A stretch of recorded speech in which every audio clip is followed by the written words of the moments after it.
जय हिंद। दोस्तों, इस वीडियो में आगे बढ़ें उससे पहले थोड़ा सा मेरा परिचय जान लीजिए।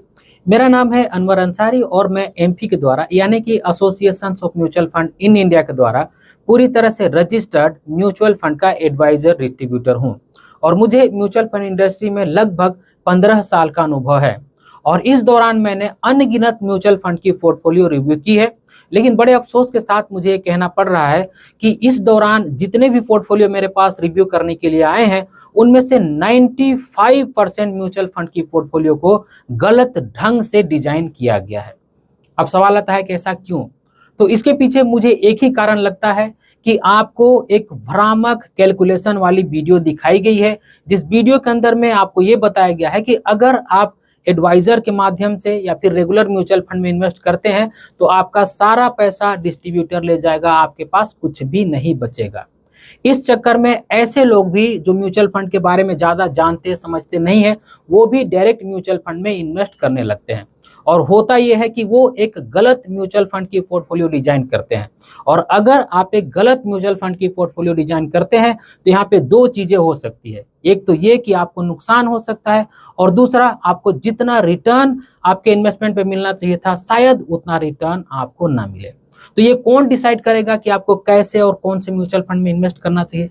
अगर आपको म्यूचुअल फंड की अच्छी समझ है, आप अपने इन्वेस्टमेंट को अच्छे से मैनेज कर सकते हैं तो कांग्रेचुलेसन, बहुत अच्छी बात है। लेकिन अगर आपको म्यूचुअल फंड की समझ नहीं है तो आप मुझसे कांटेक्ट कर सकते हैं। मैं आपको म्यूचुअल फंड इंडस्ट्री की पूरी सर्विस देने की कोशिश करूंगा। तो अब आते हैं आज की हमारी वीडियो के टॉपिक के ऊपर। आज की हमारी वीडियो का टॉपिक है best mutual fund for lump sum even in lifetime high market. यानी कि हमें लमसम भी करना है और हम ये जान रहे हैं कि स्टॉक मार्केट अभी लाइफ टाइम हाई के ऊपर में है। तो कौन से ऐसे म्यूचुअल फंड की स्कीम है जिनमें हम stock market life time high पे होने के बाद भी लमसम कर सकते हैं? देखिए, जब मैं ऐसा कह रहा हूँ कि स्टॉक मार्केट अपने लाइफ टाइम हाई के ऊपर है और हमें बेस्ट म्यूचुअल फंड ढूंढना है लमसम करने के लिए, तो इसके पीछे कुछ तो लॉजिक होना चाहिए ना। अब देखिए, ऐसे तो जो भी म्यूचुअल फंड ऐसे हैं जिनमें लमसम करने का ऑप्शन खुला है, उन सभी म्यूचुअल फंड में हम लमसम कर सकते हैं। लेकिन जब बात आ रही है लाइफ टाइम हाई की, तो इसके पीछे कुछ तो लॉजिक होना चाहिए। जो भी फंड में हम इन्वेस्ट करने जा रहे हैं, वो जब stock market life time high पे है, तो ऐसे सिचुएशन में उस फंड में इन्वेस्ट करना अच्छा हो। तो इस लॉजिक के साथ में मैं आप सभी को एक कैटेगरी का फंड बताने वाला हूं, जिसमें अगर आप चाहें तो stock market life time high होने के बाद भी इन्वेस्ट कर सकते हैं। लेकिन इस वीडियो में आगे बढ़ने से पहले एक बात मैं आप सभी को जरूर बता दूं कि जो भी पैसा आपको लमसम करना होगा, अगर आपके पास बड़ा पैसा होगा तो एक बात का आप हमेशा ध्यान रखिएगा कि कभी भी आपको एक मुश्त पैसा किसी भी म्यूचुअल फंड में निवेश नहीं करना चाहिए। जब भी stock market life time high पे हो या फिर ना हो, अगर आपको लमसम करना है तो अपना थोड़ा थोड़ा सा पैसा ही इन्वेस्ट कीजिएगा। तो आज की वीडियो में मैं आप सभी को बता दूं कि आज की वीडियो में मैं बात करने वाला हूं वैल्यू फंड की। अब देखिए, और म्यूचुअल फंड में और वैल्यू फंड में क्या फर्क होता है, सबसे पहले इसके बारे में हम जान लेते हैं। देखिए, जहां पे ज्यादातर म्यूचुअल फंड की स्कीम ग्रोथ की अंधी दौड़ के पीछे दौड़ रही है, वहीं पे ये जो वैल्यू फंड है, ये भी ग्रोथ के पीछे भागती है लेकिन अंधी दौड़ नहीं लगाती है। अब आप बोलोगे कि ऐसा कैसे? तो देखिए, ये जो वैल्यू फंड होते हैं या फिर ये जो कॉन्ट्रा फंड होते हैं, ये मार्केट के अगेंस्ट में वेट लेते हैं। ये इस तरह के स्टॉक्स ढूंढने की कोशिश करते हैं जिनको स्टॉक मार्केट ने किसी कारण से अवॉइड करके रखा है, या फिर ये ऐसे स्टॉक्स ढूंढते हैं जहां पे इनको थोड़ा सा वैल्यू फॉर मनी मिल सके। यानी कि अगर हम आज पैसा लगा रहे हैं तो ये ठीक ठाक फेयर वैल्यूएशन पर अवेलेबल है, या फिर किसी कारण से इस स्टॉक्स को स्टॉक मार्केट ने अवॉइड करके रखा है, लेकिन आगे आने वाले समय में इस स्टॉक्स में ग्रोथ अपॉर्चुनिटी हो सकती है। कुछ इस तरह के स्टॉक्स में ये जो वैल्यू फंड है या फिर ये कॉन्ट्रा फंड है, ये इन्वेस्ट करते हैं।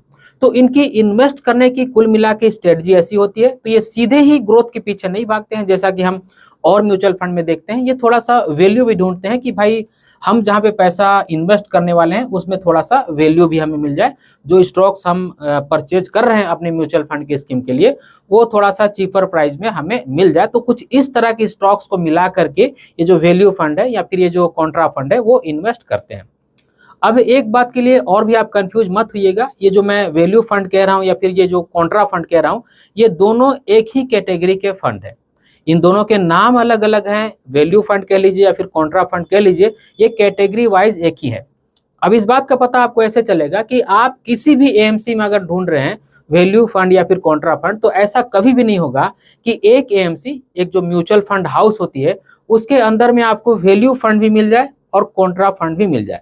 अगर उस म्यूचुअल फंड एएमसी के अंदर में कॉन्ट्रा फंड है तो वैल्यू फंड नहीं होगा, और अगर उनके पास वैल्यू फंड है तो कॉन्ट्रा फंड नहीं होगा, क्योंकि ये कैटेगरी एक ही है, नाम इसके अलग अलग है। तो जैसा कि आप जान रहे हैं कि एक एएमसी एक कैटेगरी का एक ही फंड लॉन्च कर सकती है, इसलिए किसी भी एएमसी के पास अगर अवेलेबल होगा फंड तो वैल्यू फंड के नाम से होगा या फिर कॉन्ट्रा फंड के नाम से होगा। दोनों में से एक ही नाम से किसी कोई ना कोई फंड आपको देखने को मिल जाएगा एएमसी के पास। तो लॉजिकल वाइज, मतलब लॉजिकल देखें तो हमें ऐसे फंड में अभी फिलहाल इन्वेस्ट करना चाहिए जहां पे थोड़ा सा हमें वैल्यूएशन मिल सके, क्योंकि स्टॉक मार्केट अभी अपने बहुत ही हाई पे चल रही है। तो ऐसे में बहुत सारे लोगों का मानना ये रहता है कि सर जब स्टॉक मार्केट अपने लाइफ टाइम हाई पे चलता है तो थोड़ा सा हमें गिरावट जरूर देखने को मिलता है। तो ऐसी बहुत सारी लोगों की जो है मान्यता है या फिर सोच रहती है। तो अगर ऐसे सोच के साथ में आप इन्वेस्ट करना चाह रहे हैं तो मेरे ख्याल से आपके लिए वैल्यू फंड या फिर कॉन्ट्रा फंड अच्छा हो सकता है। अब आज की वीडियो में मैं आप सभी को दो ऐसे फंड के बारे में भी बताऊंगा, एक कॉन्ट्रा के तरफ से, एक कॉन्ट्रा के नाम से आता है और एक वैल्यू के नाम से आता है। पहले जो दो फंड मैंने चुने हैं उनके रिटर्न मैं आप सभी को बता दूं। तो जो हमारा पहला फंड होने वाला है उसने एक साल के अंदर में 49% के आसपास का रिटर्न दिया है। तो अब आप देख सकते हैं कि 49% का रिटर्न कोई कम नहीं होता है। एक साल में अगर कोई फंड 49% का रिटर्न दे रहा है तो आप कह सकते हैं कि बहुत ही शानदार रिटर्न ये फंड दे रहा है। तो ऑलमोस्ट आपका जो पैसा है वो एक ही साल में 1.5 गुना कर दिया। लेकिन इसके पीछे एक रीजन है दोस्तों, कि जब से कोरोना पेंडेमिक नॉर्मल सिचुएशन में आई है तब से स्टॉक मार्केट अंधाधुंध तेजी की तरफ जा रहा है। इसलिए हमें लगभग जो म्यूचुअल फंड है ना उनमें अच्छा ही रिटर्न देखने को मिलता है, अगर हम 1 साल, 3 साल और 5 साल का रिटर्न देखें तो एक ये भी वजह है। तो हमें ये जो रिटर्न है ना, ये जो 49%, 50% का रिटर्न हमें देखने को मिलता है, हमको इसको मान करके नहीं चलना चाहिए। हमें एक औसत रिटर्न जो कि 15% के आसपास का है उसको मान करके चलना चाहिए कि अगर हम लॉन्ग टर्म्स के लिए निवेश करेंगे ना तो हमें बड़े आराम से 15% के आसपास का रिटर्न मिल सकता है। और अगर सब कुछ सिचुएशन सही रहा और फंड मैनेजर भी अच्छे से काम करते रहा तो फंड का जो परफॉर्मेंस थोड़ा सा और बेटर भी निकल के आ सकता है, तो 15 से ऊपर का भी रिटर्न मिल सकता है, बिल्कुल पॉसिबल है। लेकिन हमें एक्सपेक्टेशन हमारी 15 के आसपास में ही रख के चलनी चाहिए। तो जो पहला हमारा फंड है जिसका मैं रिटर्न अभी आपको दिखा रहा हूं, उसका नाम भी मैं अभी आपको लिख करके दिखाऊंगा, और अगर आपको बहुत ज्यादा जल्दी होगा तो वीडियो को स्क्रॉल करके आप नाम भी देख सकते हैं। तो जो हमारा पहला फंड होने वाला है उसने 49% का अप्रोक्सीमेट रिटर्न दिया है एक साल में, और अगर 3 साल की बात की जाए तो 30% का शानदार रिटर्न दिया है, और अगर 5 साल की रिटर्न की बात की जाए तो 29% के आसपास का रिटर्न दिया है। तो आप कह सकते हैं कि 1 साल और 3 साल और 5 साल का रिटर्न जो है वो बहुत ही शानदार रहा है। और मैं जब भी कोई भी म्यूचुअल फंड रिसर्च करता हूं तो मैं एक चीज श्योर करता हूं कि मैं 1 साल, 3 साल और 5 साल का रिटर्न देखूं। जब मैं 1 साल और 3 साल और 5 साल का रिटर्न देखता हूं तो मुझे ये पता चलता है कि ये जो फंड है ना इसका वर्तमान में परफॉर्मेंस ठीक है। नहीं तो कोई अगर ऐसा फंड होगा जिसने बहुत पहले अच्छा रिटर्न दिया होगा, अगर उसका हम लाइफ टाइम सीएजीआर देखें और अभी वो अच्छा रिटर्न नहीं दे रहा होगा, तब भी उसका लाइफ टाइम सीएजीआर हमें अच्छा ही देखने को मिलेगा। वो पहले अच्छा रिटर्न दिया है, अभी फिलहाल अच्छा रिटर्न नहीं दे रहा है, लेकिन अगर उसका हम लाइफ टाइम सीएजीआर देखेंगे तो अच्छा ही हमें देखने को मिलेगा। तो लाइफ टाइम सीएजीआर से हमें ज्यादा किसी फंड के परफॉर्मेंस के बारे में पता नहीं चलता है। तो हमें ये कोशिश करना चाहिए कि अगर हम लाइफ टाइम सीएजीआर देख रहे हैं तो ठीक है, अच्छी बात है, लेकिन प्रेजेंट का भी हमें परफॉर्मेंस जरूर देखना चाहिए।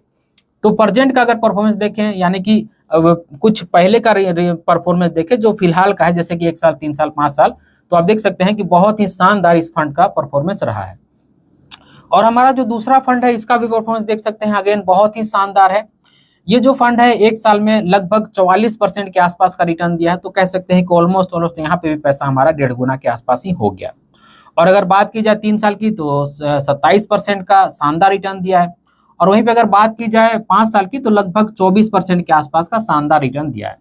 तो ये जिस दो फंड के बारे में मैं आप सभी के सामने चर्चा कर रहा हूं, ये दो फंड बहुत ही शानदार फंड है, और ये दोनों ही फंड एक रेपुटेटेड फंड हाउस से आते हैं। और एक हमारा फंड जो है, जो पहले नंबर पर है, वो इंडिया का सबसे बड़ा एएमसी है। तो आप समझ ही गए होंगे कि मैं किस फंड के बारे में बात कर रहा हूं। और जो दूसरा हमारा फंड होने वाला है ये भी इंडिया का सेकंड हाईएस्ट एएमसी की तरफ से होने वाला है। तो हमारा जो पहला फंड है वो है एसबीआई कॉन्ट्रा फंड और दूसरा जो हमारा फंड है वो है ICICI prudential value discovery fund. तो मैं यहाँ पे आप सभी को लिख करके दिखा दे रहा हूँ ताकि आपके मन में कंफ्यूजन जरा सा भी ना रहे।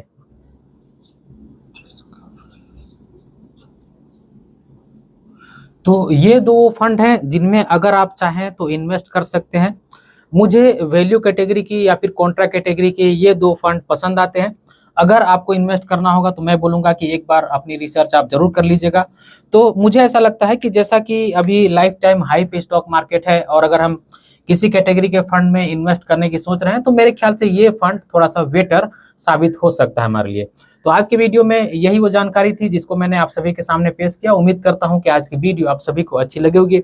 अगर आज की वीडियो आप सभी को अच्छी लगी है तो इस वीडियो को एक लाइक जरूर कर दीजिएगा और इसी तरह की वीडियो देखने के लिए चैनल को सब्सक्राइब कर लीजिएगा और इस वीडियो को अपने फ्रेंड और फैमिली के बीच जरूर से शेयर कीजिएगा ताकि वो भी अवेयर हो जाए। इस वीडियो के आखिर में बस मैं आपसे इतना ही कहना चाहता हूँ कि अपना और अपने फैमिली का बहुत ख्याल रखिएगा। मैं मिलूंगा इसी तरह की किसी और वीडियो में, तब तक के लिए बाय।